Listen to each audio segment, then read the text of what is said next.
Good Hello. morning. Well, it's morning here in sunny Phoenix, AZ, and you're in New York, right? Yes, Brooklyn. Awesome. Yes. Mhm. Well, so exciting to have you here with us. Um, just give me 1 second. I'm gonna get this here, and we're live on Facebook. Uh, so welcome everyone to the MoodConnect podcast. My name is Amy Uzunian, and we're here today with My Tree, with Caroline Davis and Ben Hoffmann.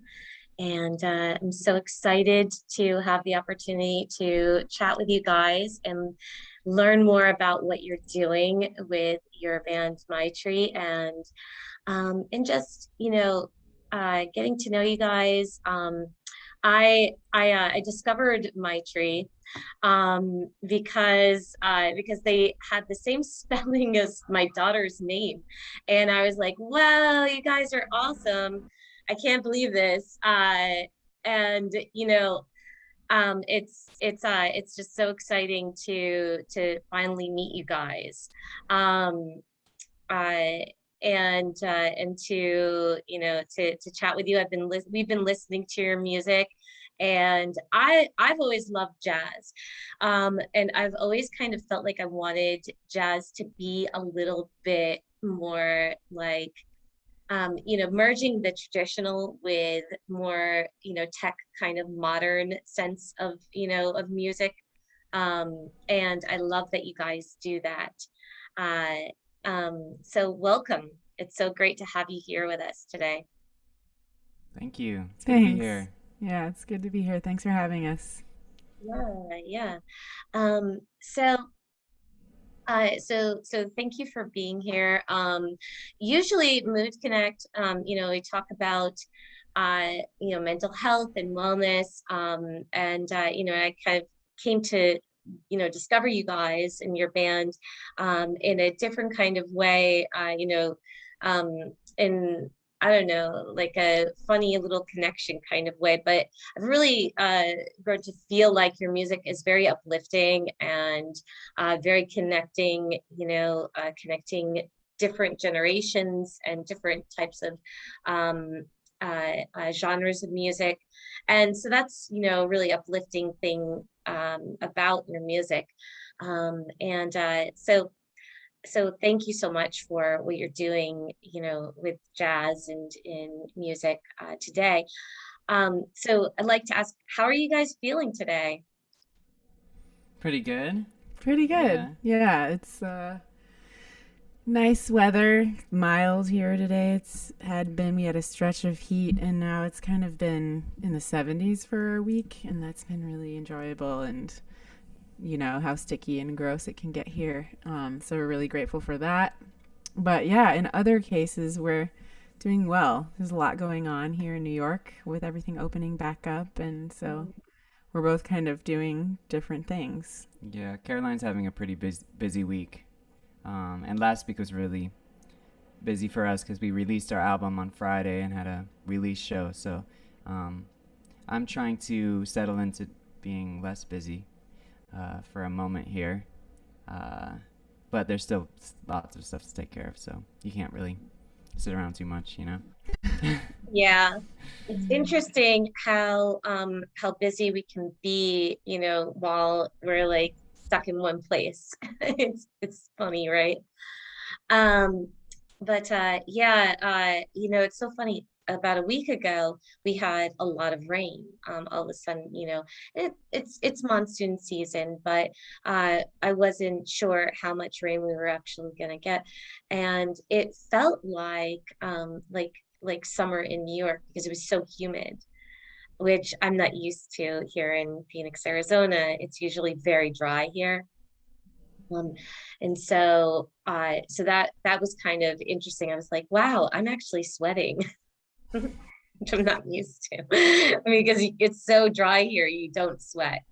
Um, so yeah, it was a little bit of a fun memory of New York. I was like, oh. I forgot what it was like to sweat in the summer. Um, so how long have you two been playing together? And when did you start your band My Tree? Well, I've started that band in Chicago in 2009, as I traditionally am a jazz musician, so I play saxophone and flute primarily. Mm, And during that time, I was going through a really sort of struggle in my life, and I was reading the Pema Chodron book about struggles called When Things Fall Apart. mm, And that book talks a lot. Well, it talks a little bit. She talks a little bit about, writes a little bit about my tree, the concept of my tree. And so I was thinking I really would love to form a band called My Tree, and I would like to write songs with lyrics. And so I kind of fueled my interest in that by writing songs having to do with the struggles I was going through at the time. And asked my friend Rob Clearfield, who plays keyboards on the first album that I put out by myself, to play a duo gig with me in Chicago, and I did that. And then I played a few shows with that band in Chicago as much as I could, but alongside of everything else, because I don't consider My Tree like a jazz project actually. So for me, it's more of kind of a more mainstream R&B. We call it experimental R&B. And mm. even though it does stem from jazz elements, but I don't necessarily genrefy it in there. So for me, it was sort of an outlet for me to get into a different kind of music. And then me and Ben started playing together in other ensembles.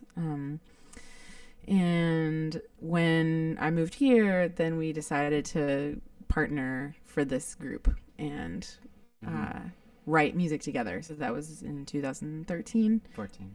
And we got some musicians here to play with us. And then since then, we've changed the people in the band. So, Oh, awesome. Yeah.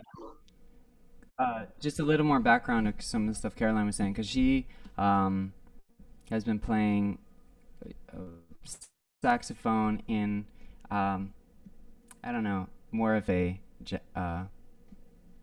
jazz can be a charged word mm-hmm. among in the jazz community, but more in the lines of what you would maybe consider modern jazz, and but now getting into more new music, as it's called, kind of elements of chamber music. The lines get pretty blurred. We can talk more about that later.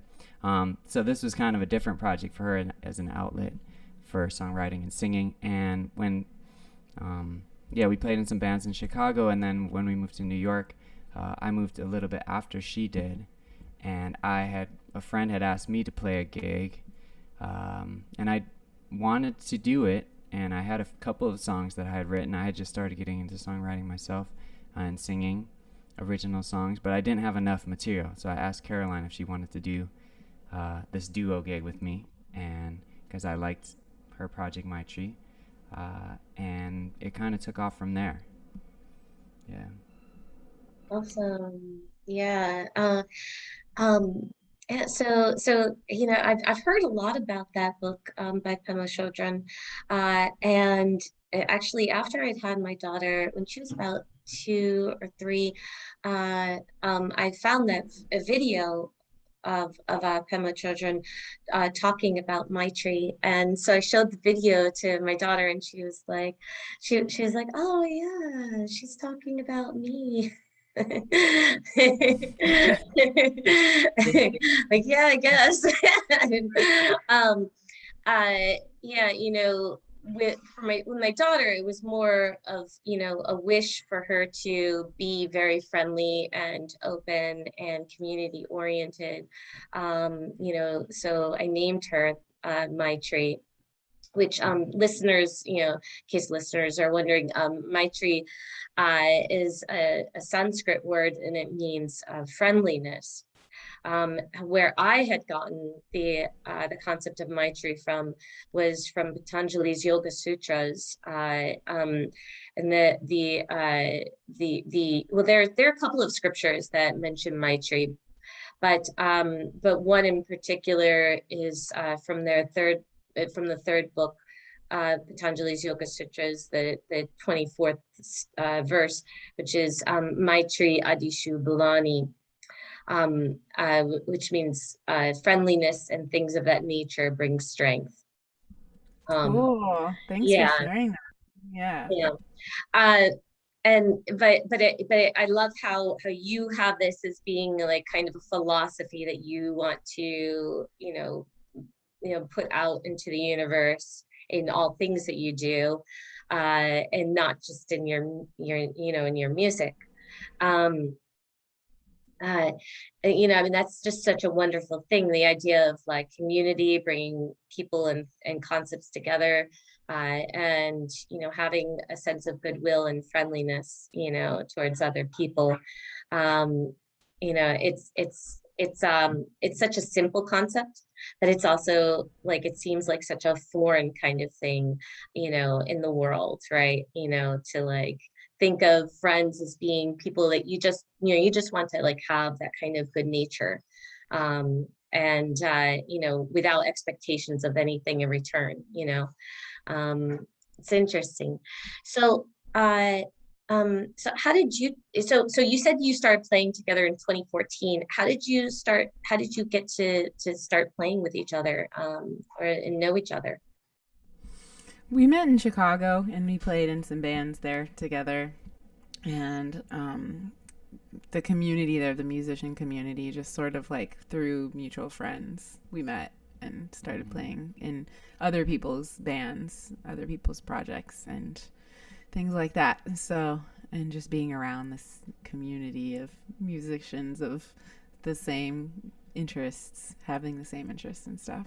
Yeah, So, there was yeah. one band in particular, kind of also a fusion of a lot of things, including jazz, but more based in kind of reggae and world music, like samba and West African rhythms, called Fat Book. We played in together and Oh, toured. cool. But that band isn't really too active anymore. Yeah. Yeah. Oh, okay, okay. Well, so I when I first discovered you guys, you were using the name Maitri like as the the original word is used, Maitri. And then when I contacted you, you said that you were rebranding, using the name My Tree, like My space TREE, like, my tree, like a tree. So was there a reason for that change? Or did you just think like, oh, we're gonna call ourselves My Tree instead? Yeah, well, I sort of, when I moved to New York and sort of kind of redeveloping the band here, restructuring everything once I moved from Chicago and trying to figure out, okay, now we're doing this as a collaborative project and everything. I was really thinking like I'd really love to change the name because a lot of people get this name confused with other music that isn't sounding like our music, like a lot of Okay. sort of like Indian music that is used for meditation purposes or things like that. And our music doesn't sound like that. And we were sort of getting conflated with those bands and that's kind of sound on various platforms. Like, Specifically online yeah, community, not really in real life. Although, right. And so, yeah, so I was like, I really want to change the name. And then I brought that idea to Ben, and he was like, I don't think we should change the name. And so we kind of kept it for a while. And then this was a really good time for us to rebrand because we're coming out with a new record, and the record is very different from what we've put out in the past. I mean, it's still our sound in so many ways, but it's different. And then also a lot of people mispronounce the name as well. That was another reason. So just conflation on online platforms and then mispronunciations. So and yeah. we'd Yeah. also discovered.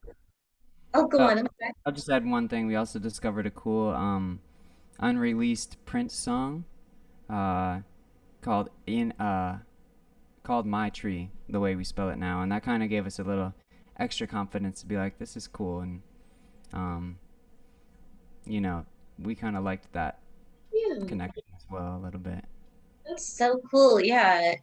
Yeah, I mean, and I completely understand that, like those that's, you know, really a very reasonable, like, reason. I mean, because you want to be identified as, who you are, and not confused with other things. And yeah, and and a lot of times it's so funny. A lot of times when my daughter meets people, they'll say like, "Oh, has it is that spelled like my tree?" Like, like like my tree, and but yeah, I mean, it's interesting, like how cultures can kind of like collide, and bring about evolution of different ideas and different names and concepts, and how they merge.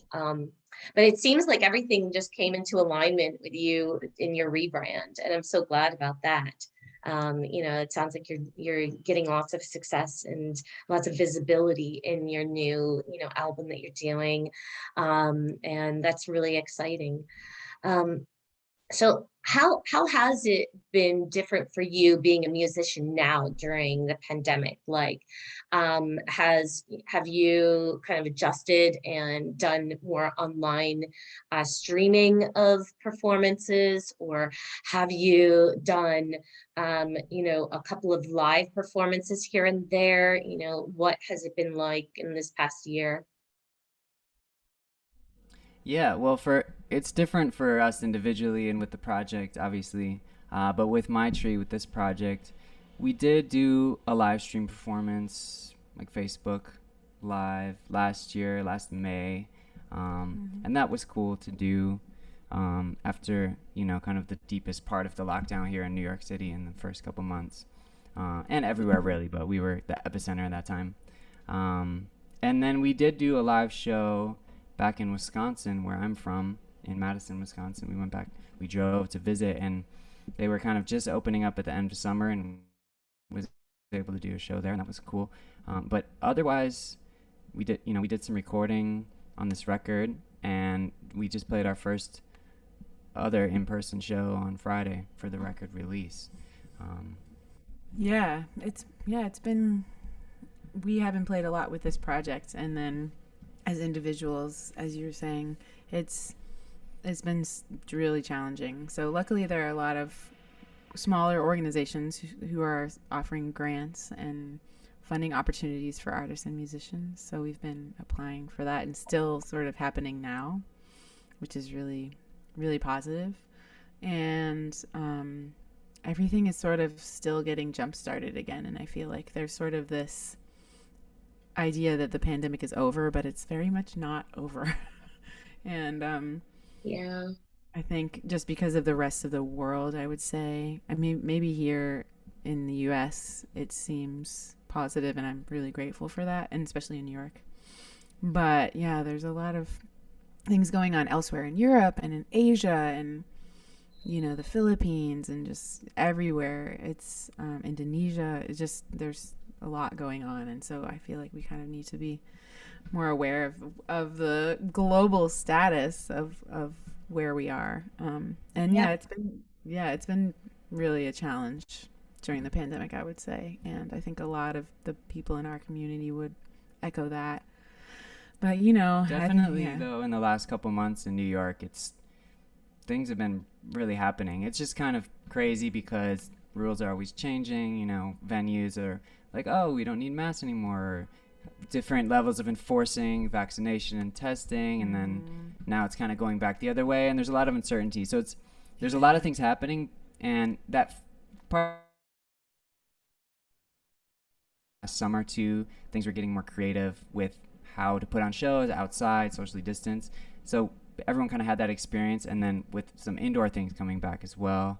Um, it's really exciting and kind of overwhelming, and things are happening, but there's not that much organization behind it, or it's hard to plan. So it's kind of impromptu things where it's like, oh, the gig got rained out because it rained and it was outside, things like that. So just and then different challenges. the idea of having to be tested every time, even if you're vaccinated, that part of it is really a challenge. especially when you're Yeah. traveling. Yeah. So, yeah, it's been a challenge. Yeah, yeah.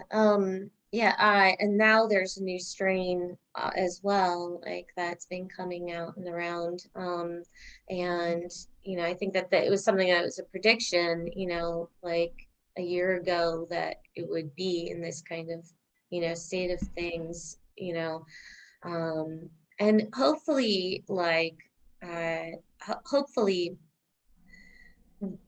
well that there'll be less anxiety around like hurry rushing things. I think that in other countries they're being more mindful, and that can be a real stress for people in that community, because it's like in other countries they're still instituting lockdowns, not necessarily because there's an increase in cases, but because it's still in existence, and they want to like get it under control.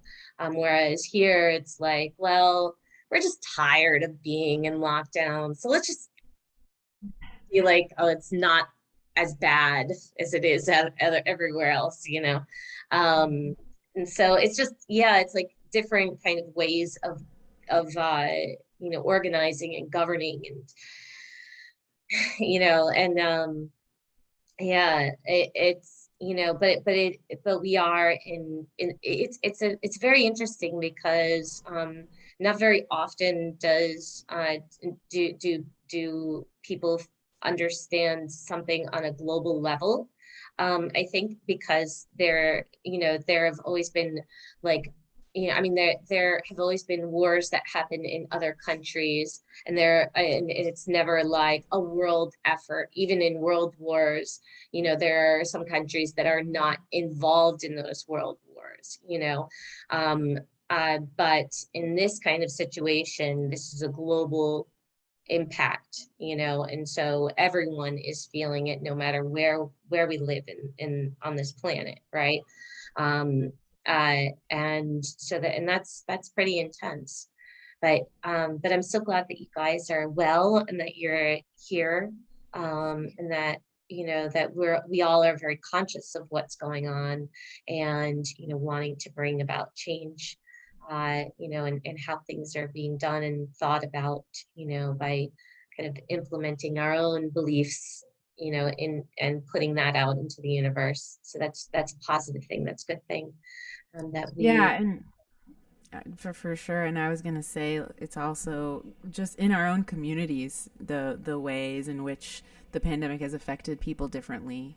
Just like some of the people who work as line cooks in restaurants here, or people who are immigrants here who can't get unemployment, um, and people who live in just like kind of situations where they're just barely able to pay for rent, and then they're evicted. It's there's a whole range, and then there's people who've been working the whole time, and who just have had income the whole time. And so it's just such a range of how the pandemic has affected all of us living in this 5 block radius of where we live. yeah. And so just thinking about, yeah, being aware of that, and how can I, it's overwhelming, but like, how can I help in certain ways, or just talking to people on the street, or talking to someone who's working at a restaurant and asking them how they're doing, and that sort of awareness. Yeah. Yeah, like the global and local kind of, sense of community. I love that. Um, so I guess that, you are very active in your community. Have you had any mentors that have kind of pushed you in this kind of direction? I mean, beyond maybe Pamela children, but have you had any other kind of mentors that have, kind of guided you along the way through the years? Yeah, I mean, to me, mentorship can. I was recently doing this program called the Mutual Mentorship for Musicians Initiative, and it's run by two good friends, Jen Shu and Sarah Serpa. And in that program, there's cohorts of 12 people every 6 months, and they shift. So they're on their third cohort now. But basically, the concept is that you're mentoring people and each you're other. mentoring each other.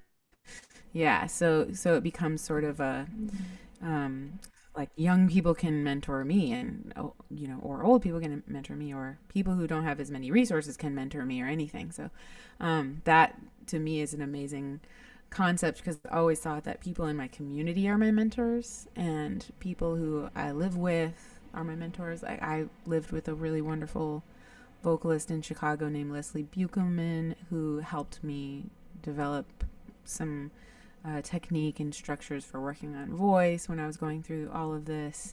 And people in my community, like Rob, I mentioned Rob Clearfield before. He's a keyboard player, and him sort of helping me shape some of the music I was going through in the first iteration of my tree. And his wife, whose name is Bethany Clearfield, encouraging me with singing and things like that. Just sort of our community members, I would say, and seeing our friends here in New York performing.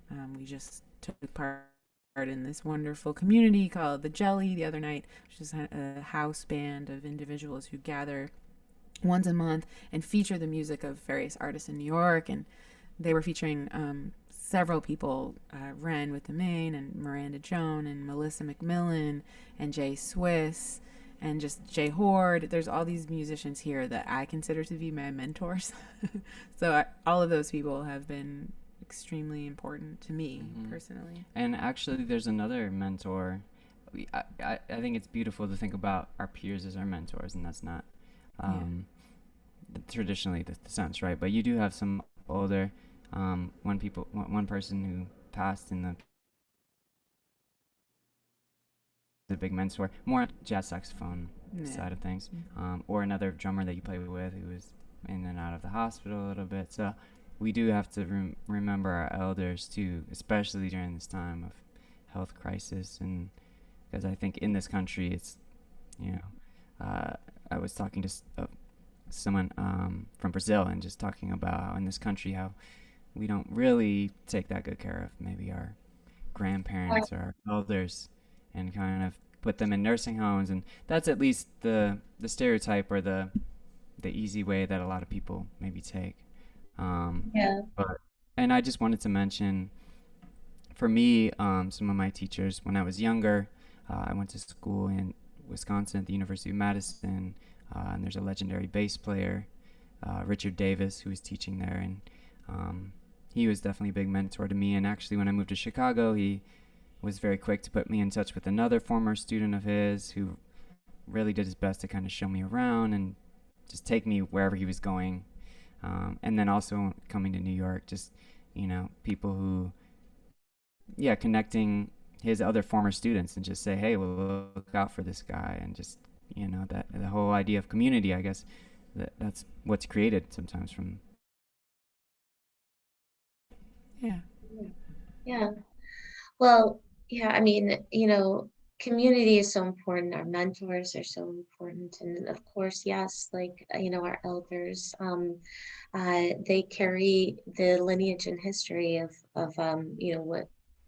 what, what has created our society. And so, yeah, of course, like, it's important to care for them, to continue to learn from them, and to love them, and have love and respect in our hearts for our elders. Yeah. Yeah. Uh, so, one thing that I was thinking about when I was listening to your latest album, when I was listening to it from your page, your site, and then also Spotify, was something that has been, uh, changing, like how people see art and music through like non-fungible tokens, NFTs. And I was wondering, if you've heard about NFTs, and if you have seen it, like, take shape in music at all, if it's something that you're interested in exploring at all in your own music. Yeah, we know a little bit about NFTs. I think it's, even I've talked to some people who know a lot about it. It's pretty confusing. It's Even interesting. if you have some, E- Even if you know someone who knows a lot about just their ability to maybe to explain it, you know, if getting into it, and I think that maybe of artists before it kind of everyone starts getting involved. I think there's like, some cool possibilities and potential, especially for the idea of blockchain with music and basically having your file encoded in this way where if it's played, there's only one version of it, it exists, and if it's played, it's recorded that it's played. So kind of a way of you know, Tracking or yeah, something. tracking and making sure that people don't steal the music and maybe a little bit of extra security because it's kind of the wild west out there with music these days and different streaming services and none of it's really that connected together.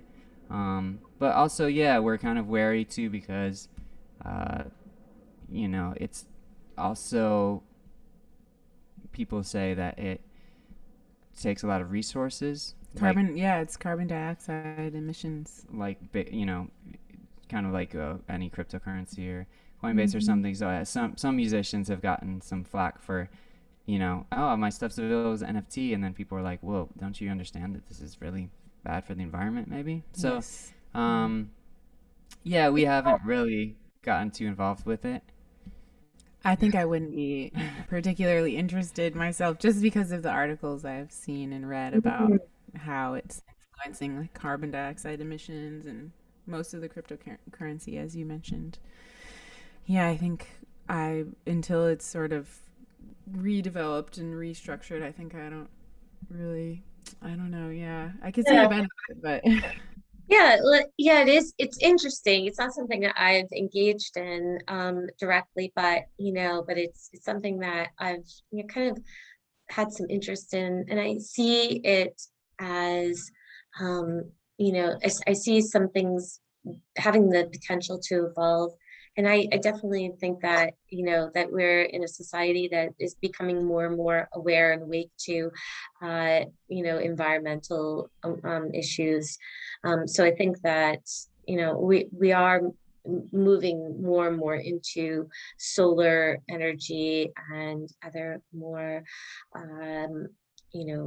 sustainable forms of energy, and that's a good thing. But yeah, yeah, NFTs is kind of lagging in that. yeah, Yeah. they wear it um out. yeah, it's true.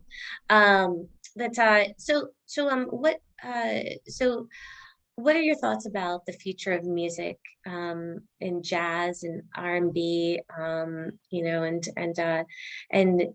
are you someone who's kind of more into the traditional kinds of modes of music, but do you like to explore like getting into fusions of your music? What are your thoughts about that? I would say I feel like there are sort of like a few different trajectories, and one of them is focused on sort of the influx and popularity of vinyl, which is why we printed our album on vinyl. Oh, is that your daughter? Hi. Hello, my tree. She Oh yeah, my tree. This is a band called My Tree. She wasn't feeling too well, so I kept her home. But yeah, this is a band called My Tree, and this is Ben and Caroline. Ben and Caroline, yeah. Yeah. I like the way you say your names. Yeah, Ben and Caroline. Yeah, they're musicians. They play music. You like to play music too, right? Right. Yeah. Yeah, you like to Oh, sing. nice. Yeah. Wow, Yeah. what's your favorite song? My favorite song is Alcoholic. Oh, it's from Frozen 2. The movie Frozen 2. Yeah. Yeah. You want to sing for them? Oh, wow. They're just going to sing our new bell. The new bell? What's the new I bell? see. The new bell is more of this. little microphone. Oh yeah, you like this microphone, don't you? Yeah. You may sing our own band, whatever, pick whatever song you want to know that you're going in your band. Yeah. Well, so my treat, do you have any projects that you guys are releasing? I know you released a new album, right? Um, and do you so do you want to share about that, the name and where people can find this new album? Yeah, so here's That's it right here. Awesome. We did, yeah. We're Great talking treat. about how, we're talking about how vinyl has sort of reappeared as a very exciting form of Yes, media I for. have a picture that I have. Well, Mommy ran away from me, and then he tried to sniff at me. Oh goodness. Oh Molly, her Oh cat my Molly god! ran away from her. Aww, that's Um, adorable. Yeah, so this album is it's called Where the Grace Is, and that's one of the names of our songs. The whole record is really about some issues that are happening in our country, some issues of social justice and just inequity in our culture. And so every song is related to either an event or sort of a feeling or a mood that we've had in response to something that happened in this country. So that's pretty much like the gist. If you want to add anything about, maybe not every single song, but there's a lot of kind of reactions that we were feeling. Even most of it was written before COVID, obviously, and some of it was written. I think maybe one song was written before Donald Trump, but we feel like a lot of it was speaking to a lot of these things that have been developing over time.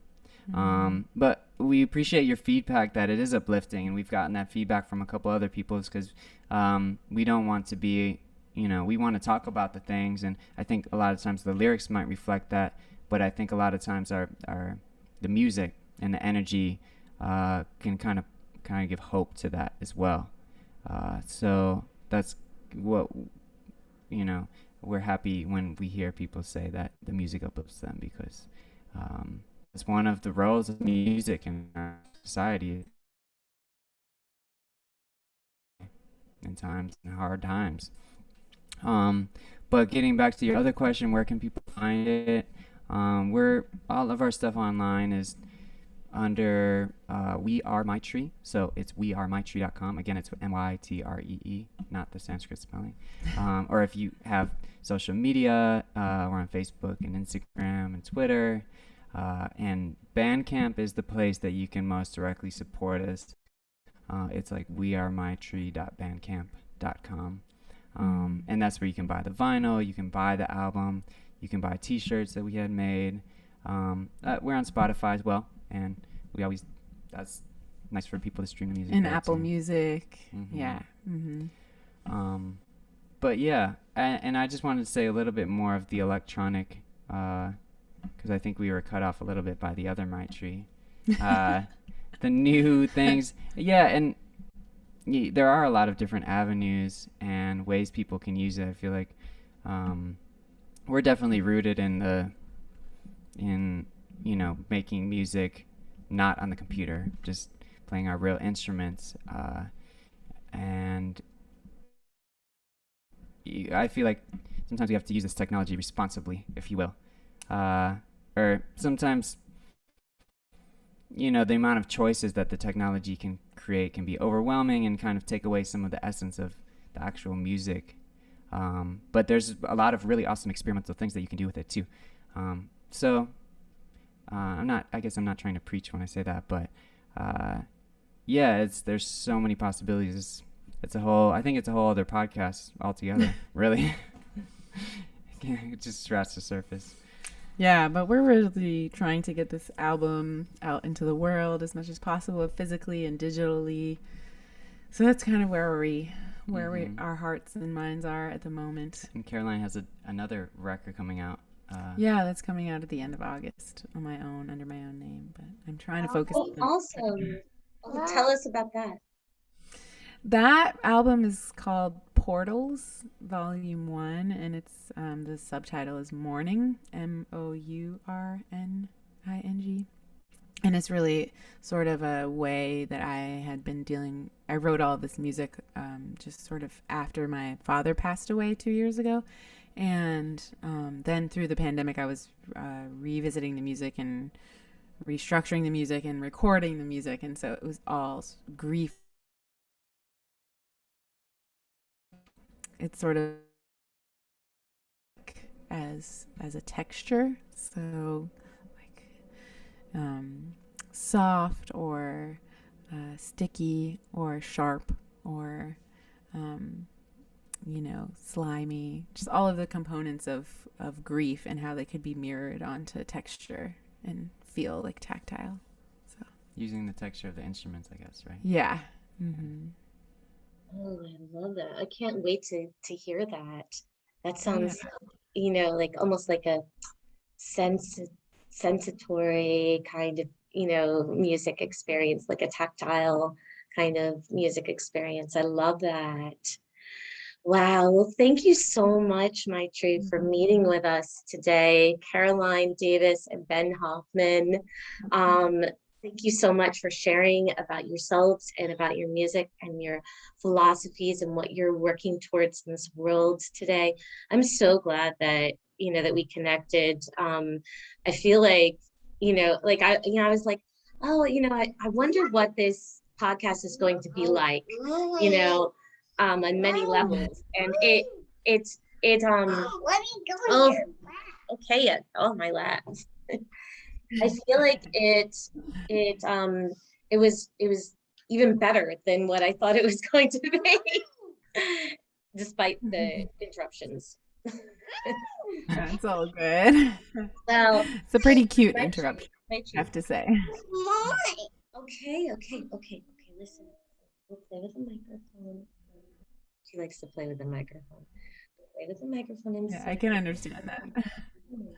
Okay. She's quite the singer.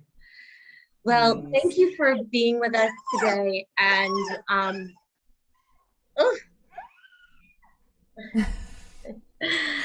love the singing exit. Yeah. And so go to the website is Maitri. wearemytree.com. Sorry about that. So wearemytree.com and also wearemytree.bandcamp.com. And I will be also having those links in on our Facebook and on our YouTube as well. This will be put up on our YouTube later today and streaming on Spotify and iTunes, everywhere where you get your podcasts. And I can't, and now that I know that you have vinyl, I have a record player, so I'm definitely gonna be getting your vinyl record now. I had no idea. I was like, oh, wow. I always look forward to when I can get something in vinyl. So I'm so grateful that you guys are doing that. Because it's something that, has kind of a, I guess like a nostalgia to vinyl, but I think it encourages less carbon emissions and sustainability as well, and also just supporting your local your local music shop, supporting supporting your local bands, and just uplifting each other in any way that we can. I'm so glad that you both, you have that thought process in mind of doing that. So thank you so much. And And yeah, like definitely let's schedule another podcast. Hopefully my daughter won't be ill when we do. It's like these Okay, unpredictable really. kind of things in the universe. But I'm glad that you We got like a it. chance to meet her. Yes, me too. I'm so glad too. Wow, it's really awesome. Yeah. Well, have a great rest of your day, and stay happy and healthy, and uplifting your community and the world. And yeah, I mean, this has been a wonderful conversation, and I thank you so much. And we'll stay connected. Thanks, Yeah, Amy. thank you so much, Amy. Nice We to really meet you. appreciate you. It's nice to meet you and learn about everything you're doing too. Thank you. Well, have a great rest of your day, and yeah, we'll talk soon. Thanks. Okay, Bye. bye.